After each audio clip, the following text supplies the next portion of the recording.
ದೇವರ ಪರಿಶುದ್ಧವಾದ ನಾಮಕ್ಕೆ ಸ್ತೋತ್ರವಾಗಲಿ. ನ್ಯೂ ಹೋಪ್ ಟಿವಿಯ ಮುಖಾಂತರ ನಿರೀಕ್ಷೆಯ ವಾಕ್ಯದಲ್ಲಿ ನಿಮ್ಮನ್ನು ಸಂಧಿಸಲಿಕ್ಕೆ ನಾನು ಆಸಕ್ತಿ ಉಳ್ಳವಳಾಗಿದ್ದೇನೆ ಪ್ರಿಯರೇ. ಈ ದಿವಸ ವಾಕ್ಯವನ್ನು ನೋಡಬೇಕಾದ್ರೆ ಕೀರ್ತನೆ 128ನೇ ಅಧ್ಯಾಯ 2ನೇ ವಚನ. ನಿನ್ನ ಕಷ್ಟಾರ್ಜಿತವನ್ನು ನೀನೇ ಅನುಭವಿಸುವಿ, ನೀನು ಧನ್ಯನು, ನಿನಗೆ ಶುಭವಿರುವುದು ಎಂಬುದಾಗಿ ದೇವರ ವಾಕ್ಯವನ್ನು ನಾವು ನೋಡ್ತೇವೆ. ನಮ್ಮ ಕಷ್ಟಾರ್ಜಿತವನ್ನು ನಾವೇ ಅನುಭವಿಸುವಂಥದ್ದು ಎಷ್ಟೊಂದು ಸೌಭಾಗ್ಯ ಅಲ್ವಾ? ದೇವರು ಕೊಟ್ಟಿರುವಂತಕ್ಕಂಥ ಸೌಭಾಗ್ಯ. ಅನೇಕ ಬಾರಿ ನಮ್ಮ ಕಷ್ಟಾರ್ಜಿತವು ಇತರರು ಅನುಭವಿಸುವಂತೆ ಆಗ್ತದೆ, ಇತರರು ಅನುಭವಿಸ್ತಾರೆ ಅನೇಕ ಬಾರಿ.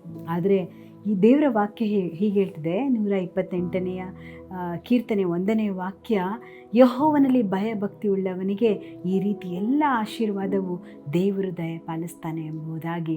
ಆತನ ಕಷ್ಟಾರ್ಜಿತವನ್ನು ಅವನೇ ಅನುಭವಿಸ್ತಾನೆ ಮತ್ತು ಆತನಿಗೆ ಯಾವಾಗಲೂ ಶುಭವಿರುವುದು ಎಂಬುದಾಗಿ ನಾವು ನೋಡ್ತೇವೆ. ದೇವರು ನಮ್ಮ ಕಷ್ಟಾರ್ಜಿತಗಳನ್ನು ಆತನು ಗೌರವಿಸುವಂಥ ದೇವರು. ಆತ ನಮ್ಮ ಕಷ್ಟಾರ್ಜಿತಗಳನ್ನು ಹಿ ಆನರ್ಸ್ ಅವರ್ ವರ್ಕ್ ಎಂಬುದಾಗಿ ನಾವು ನೋಡ್ತೇವೆ. ಆತನು ನಮ್ಮ ಕಷ್ಟಾರ್ಜಿತವನ್ನು ಆಶೀರ್ವದಿಸುವಂಥ ದೇವರು. ಆತನು ಕೆಲಸ ಮಾಡಿ ತಿನ್ನುವಂಥದ್ದು ಆತನು ಕೊಟ್ಟಿರುವಂತಕ್ಕಂಥ ಒಂದು ಆಜ್ಞೆ ಪ್ರಿಯರೇ. ದೇವರ ನಾಮಕ್ಕೆ ಸ್ತೋತ್ರವಾಗಲಿ. ಯಾವಾಗಲೂ ಕೆಲಸ ಎಂಬುದಾಗಿ ಕುಟುಂಬವನ್ನು ಬಿಟ್ಟು ಹೋಗುವಂಥದ್ದು ಅಥವಾ ಕುಟುಂಬಗಳಿಗೆ ಬೇಕಾಗಿರುವಂತಕ್ಕಂಥ ಸಮಯವನ್ನು ಸರಿಗೆ ಕೊಡದೇ ಇರುವಂಥದ್ದು, ಯಾವಾಗಲೂ ಹಣವನ್ನು ದುಡಿಬೇಕು ಎಂಬುದಾಗಿ ಓಡುವಂಥದ್ದಲ್ಲ ಪ್ರಿಯರೇ. ಆದರೆ ದೇವರ ಮೇಲೆ ನಂಬಿಕೆ ಇಡುವಂಥದ್ದು. ನಾವು ಎಷ್ಟೇ ಕಷ್ಟಪಟ್ಟರೂ ನಮ್ಮ ಕಷ್ಟಾರ್ಜಿತವಾದ ಒಂದು ಕಾರ್ಯಗಳಲ್ಲಿ ದೇವರಲ್ಲಿ ನಾವು ನಂಬಿಕೆ ಇಡುವಂಥದ್ದು ಬಹುಮುಖ್ಯ. ಯಾವ ರೀತಿ, ಯಾವುದಕ್ಕಾಗಿ ನಾವು ನಂಬಿಕೆ ಇಡಬೇಕು? ದೇವರು ನಮ್ಮ ಅಗತ್ಯತೆಯನ್ನು ಪೂರೈಸ್ತಾನೆ ಎಂಬುದಾಗಿ ನಂಬುವಂಥದ್ದು, ಆತನ ಮೇಲೆ ನಿರೀಕ್ಷೆ ಇಡುವಂಥದ್ದು ಬಹುಮುಖ್ಯ. Trusting god for our needs. ಎಲ್ಲ ಅಗತ್ಯತೆಗಳನ್ನು ಸ್ವಾಮಿ ಸಂಧಿಸಿಕೊಡ್ತಾರೆ ಎಂಬುದಾಗಿ ಅದರ ಮೇಲೆ ನಂಬಿಕೆ ಇಡುವಂಥದ್ದು ಬಹುಮುಖ್ಯ. ಇದನ್ನು ನಾವು ಬೇರೆ ರೀತಿ ತೆಗೆದುಕೊಳ್ಳದೆ ನಾವು ಸುಮ್ಮನೆ ಕೂತ್ಕೊಂಡು ದೇವರೇ ನನಗೆ ಸಹಾಯ ಮಾಡು ಎಂಬುದಾಗಿ ಅಲ್ಲ. ದೇವರು ಇಹಲೋಕದಲ್ಲಿ ಎಲ್ಲರಿಗೆ ಒಂದೊಂದು ಪಾತ್ರವನ್ನು ಕೊಟ್ಟಿದ್ದಾರೆ. ಆ ಪಾತ್ರದಲ್ಲಿ ನಾವು ನಿಲ್ಲಬೇಕಾದರೆ, ಆ ಪಾತ್ರದಲ್ಲಿ ನಾವು ನೆಲೆಯಾಗಿರಬೇಕಾದ್ರೆ ಆಶೀರ್ವಾದವು ದೇವರು ನಮಗೆ ಕೊಡುವಂಥ ದೇವರು ಆತನ ಹಾಕಿದ್ದಾನೆ. ಎಲ್ಲ ಒಂದು ಅಗತ್ಯತೆಗಳಿಗೆ ನಾವು ದೇವರಲ್ಲಿ ವಿಶ್ವಾಸವಿಡುವಂಥದ್ದು, ದೇವರನ್ನು ನಂಬುವಂಥದ್ದು ಬಹುಮುಖ್ಯ.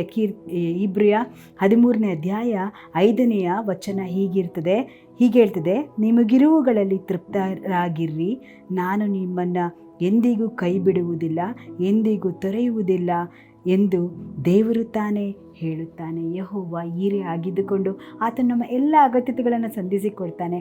ಆದರೆ ತೃಪ್ತಿಯ ಜೀವಿತ, ದೇವರು ಕೊಟ್ಟಿರುವಂತಕ್ಕಂಥ ಎಲ್ಲ ಸ್ವಾಸ್ಥ್ಯದಲ್ಲಿ ಇರುವುದರಲ್ಲಿ ತೃಪ್ತರಾಗಿರುವಂಥದ್ದು ದೇವರು ಕೊಡುವಂತಕ್ಕಂಥ ಆಶೀರ್ವಾದವೇ ಸರಿ. ಯಾಕೆಂದರೆ ತೃಪ್ತಿಯ ಜೀವಿತ ಇಲ್ಲವಾದರೆ ನಮಗೆ ಏನು ಕೊಟ್ಟರೂ ಸಾಲೋದಿಲ್ಲ ಪ್ರಿಯರೇ. ಯಾವಾಗಲೂ ನಮಗೆ ಬೇಕು ಎಂಬುದಾಗಿ ನಾವು ಹೇಳ್ತೇವೆ. ಆದರೆ ನಿಮಗಿರುವುದರಲ್ಲಿ ತೃಪ್ತರಾಗಿರ್ರಿ.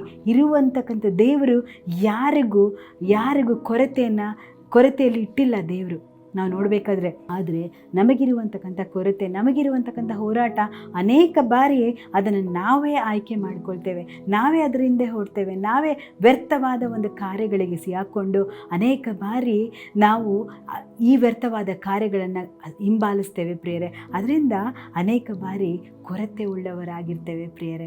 ಆದರೆ ದೇವರ ವಾಕ್ಯ ಹೇಳ್ತದೆ, ನಿಮಗಿರುವುದರಲ್ಲಿ ತೃಪ್ತರಾಗಿರ್ರಿ, ನಾನು ಒಂದಾವರ್ತಿ ನಿಮ್ಮನ್ನು ಕೈ ಬಿಡುವುದಿಲ್ಲ, ತೊರೆಯುವುದಿಲ್ಲ. ಇವತ್ತು ಕಡಿಮೆ ಇದೆಯಾ? ದೇವರಿಗೆ ವಿಶ್ವಾಸವಿಡ್ರಿ, ದೇವರ ಮೇಲೆ ವಿಶ್ವಾಸವಿಡ್ರಿ, ಯೇಸು ಸ್ವಾಮಿ ಮೇಲೆ ನಿಮ್ಮ ನಿರೀಕ್ಷೆಯನ್ನು ಇಡ್ರಿ. ಇವತ್ತು ಯಾವ ವಿಷಯದಲ್ಲಿ ಕೊರತೆ ಇದೆಯೋ ಅದನ್ನು ಸ್ವಾಮಿ ಮುಂದೆ ತಗೊಂಬನ್ನಿ. ಹೇಳಿ, ಏಸಪ್ಪ ನನಗೆ ಈ ವಿಷಯದಲ್ಲಿ ಕೊರತೆ ಇದೆ, ಈ ಕಾರ್ಯದಲ್ಲಿ ನನಗೆ ಕೊರತೆ ಇದೆ ಏಸಪ್ಪ ಎಂಬುದಾಗಿ ಹೇಳಿ ಪ್ರಾರ್ಥನೆ ಮಾಡುವುದು ಮಾತ್ರ ಅಲ್ಲ, we have to trust him. ಆತನ ಮೇಲೆ ವಿಶ್ವಾಸ, ಆತನನ್ನು ನಂಬುವಂಥದ್ದು. ಆತನ ಕೈ ರಕ್ಷಿಸಲಾರದಂಥ ಮೋಟುಗೈ ಎಲ್ಲ ಪ್ರಿಯರೇ. ಆತನ ಬಲಗೈ ನಮ್ಮನ್ನು ನಡೆಸುವಂಥದ್ದಾಗಿದೆ. ಆತನು ಸಹಾಯ ಮಾಡಲಿಕ್ಕೆ ಶಕ್ತಿ ಉಳ್ಳ ದೇವರು. ಒಂದು ವೇಳೆ ನಮಗಿರುವುದರಲ್ಲೇ ನಾವು ತೃಪ್ತರಾಗಿರ್ತೇವೆ ಎಂಬುದಾಗಿ ಹೇಳಿಕೊಂಡು ಯಾವಾಗಲೂ ಕೊರತೆಯನ್ನು ಹುಡ್ಕೊಳ್ತಾ ಇದ್ದರೆ ಅದು ದೇವರ ಮೇಲೆ ವಿಶ್ವಾಸ ಅಲ್ಲ. ನಮಗಿರುವುದರಲ್ಲಿ ನಾವೇ ಒಂದು ವಿಶ್ವಾಸ, ನಮ್ಮ ಮೇಲೆ ನಮ್ಮ ಒಂದು ದುಡಿಮೆ ಮೇಲೆ ನಾವು ಇಡುವಂತಕ್ಕಂಥ ಒಂದು ವಿಶ್ವಾಸವಾಗಿರ್ತದೆ. ಆದರೆ ನಮಗಿರುವಂತಕ್ಕಂಥ ಎಲ್ಲ ಕೊರತೆಗಳಲ್ಲಿ ನಾವು ಸ್ವಾಮಿಯನ್ನು ನಂಬುವವರಾಗಿರಬೇಕು. ಹೇಗಾದರೂ ಮಾಡಿ ನನ್ನ ಸ್ವಾಮಿ ನನಗೆ ಸಹಾಯ ಮಾಡ್ತಾನೆ, ಹೇಗಾದರೂ ಮಾಡಿ ನನ್ನ ಸ್ವಾಮಿ ನನಗೆ ಈ ವಿಷಯದಿಂದ ನನಗೆ ಬಿಡಿಸ್ತಾನೆ ಎಂಬುದಾಗಿ ನಾವು ನಂಬಬೇಕಾದ್ರೆ ದೇವರು ಘನ ಕಾರ್ಯಗಳನ್ನು ನಮ್ಮ ಜೀವಿತದಲ್ಲಿ ಮಾಡಲಿಕ್ಕೆ ಶಕ್ತಿಯುಳ್ಳ ದೇವರು ಆತನಾಗಿದ್ದಾನೆ. ಅಷ್ಟು ಮಾತ್ರವಲ್ಲ, ನಮ್ಮ ಕೆಲಸದಲ್ಲಿಯೂ ಸಹ ಆತನನ್ನೇ ನಂಬುವಂಥದ್ದು. We have to trust God in our work too. ಹಾಗಾಗಿ ನಮ್ಮ ಕಷ್ಟಾರ್ಜಿತಗಳನ್ನು ಆತನು ಆಶೀರ್ವದಿಸುವಂಥ ದೇವರು ಆತನಾಗಿರ್ತಾನೆ. ಯಾಕೆಂದರೆ ಆತನು ನಾವು ಭರವಸೆ ಇಟ್ಟಾಗ ಆತನು ನಮ್ಮ ನಿರೀಕ್ಷೆಯನ್ನು ಎಂದು ಆತನು ನಿರರ್ಥಕಪಡಿಸೋದಿಲ್ಲ. ಪ್ರಿಯರೇ, ಇವತ್ತು ನಾವು ಸ್ವಾಮಿ ಹತ್ರ ಕೇಳೋಣ, ದೇವರೇ ಏನೇ ಆದರೂ ನನ್ನ ಅಗತ್ಯತೆಗಳನ್ನು ನಾನು ನಿನ್ನ ಮುಂದೆ ಇಡ್ತೇನೆ ಸ್ವಾಮಿ. ಯೆಹೋವ ಈರೆ ಆಗಿದ್ದುಕೊಂಡು ಎಲ್ಲ ಅಗತ್ಯತೆಗಳನ್ನು ಸಂಧಿಸಿಕೊಡುವಂಥ ದೇವರು ಎಂಬುದಾಗಿ ವಿಶ್ವಾಸದಿಂದ ನಾನಿನ್ನ ಮುಂದೆ ಬರ್ತೇನೆ ಸ್ವಾಮಿ.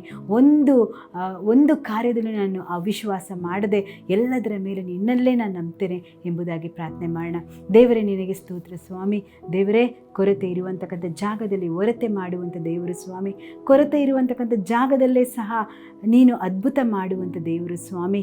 ದೇವರೇ, ಕೊರತೆಗಾಗಿ ಸ್ತೋತ್ರ.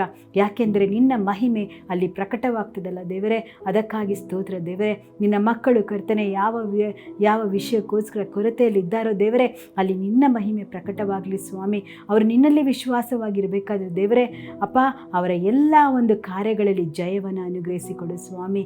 ದೇವರೇ, ಯಾವ ವಿಷಯದಲ್ಲಿ ಕೊರತೆ ಇದೆಯೋ, ಹಣಕಾಸಿನ ವಿಷಯವಾಗಲಿ, ಮನೆಯ ವಿಷಯವಾಗಲಿ ಅಪ್ಪ, ಯಾವ ವಿಷಯದಲ್ಲಿ ಕೊರತೆ ಇದೆಯೋ ದೇವರೇ ಅಪ್ಪ, ಅದನ್ನು ನೀನೇ ಮಾರ್ಪಡಿಸಲಿಕ್ಕೆ ಶಕ್ತಿ ಉಳ್ಳ ದೇವರು ನೀನು ಕರ್ತನೆ. ನಿನ್ನ ಮೇಲೆ ನಾವು ನಂಬಬೇಕಾದ್ರೆ, ನಿನ್ನ ಮೇಲೆ ವಿಶ್ವಾಸವಿಡಬೇಕಾದ್ರೆ ಅಪ್ಪ, ನಮ್ಮ ವಿಶ್ವಾಸವನ್ನು ನೀನು ಕುಂದಗೊಳಿಸೋದಿಲ್ಲ ದೇವರೇ. ಅದಕ್ಕಾಗಿ ಸ್ತೋತ್ರ. ಘನಮಾನಸ್ತಿ ನೀನೊಬ್ಬನಿಗೆ ಸಲ್ಲಲಿ. ಯೇಸುವಿನ ಹೆಸರಿನಲ್ಲಿ ಬೇಡಿದ್ದೇವೆ ತಂದೆಯೇ, ಆಮೇನ್, ಆಮೇನ್.